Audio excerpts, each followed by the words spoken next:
তো হ্যালো বন্ধুরা, আজ আমি তোমাদেরকে দেখাতে চলেছি বাকু যে 900 মেশিনটা আছে এসএমডি রিওয়ার্কের।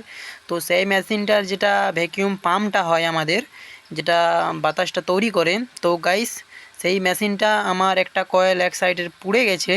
তো এটা আমি আপনাদেরকে রিপেয়ার করে দেখাবো। তো রিপেয়ার করার শেষে আমি আপনাদেরকে মেশিনটা দেখিয়ে দেবো যে কোন জায়গায় মেশিনটা থাকে। তো দেখতে পাচ্ছ, এটা হচ্ছে আমাদের কয়েল, যে কয়েলটার পাশের কয়েলটা জ্বলে গেছে। তো আমি সেটা এখানে খুলে রেখেছি। তো গাইস দেখতে পাচ্ছ, এখানে আমার যে কয়েলটা আছে সেই কয়েলটা জ্বলে গেছে।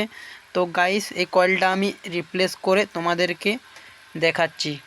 হ্যালো বন্ধুরা, দেখতে পাচ্ছ ফাইনালি আমি মেশিনটাকে কয়েল ওয়াইন্ডিং করে রেডি করে দিয়েছি। তো দেখতে পাচ্ছ মেশিনটা এখন আমি লাইন দিয়ে তোমাদেরকে দেখাবো।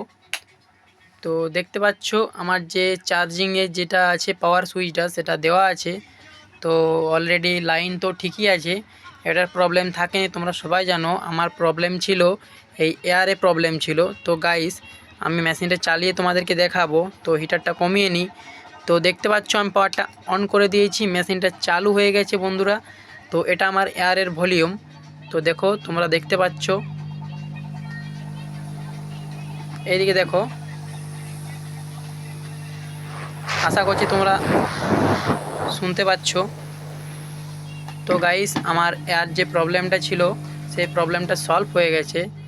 তো গাইস, যদি ভিডিওটা ভালো লেগে থাকে তো অবশ্যই পাশে থাকো। আর যদি তোমরা কাজ শিখতে চাও তো অবশ্যই চ্যানেলটাকে ফলো করে রাখো। পরবর্তীতে তোমাদেরকে অনেক কিছুই শেখানোর আছে। তো গাইস, এই ছিল আজকের আমার ভিডিও। তো আজকের মতো বাই বাই।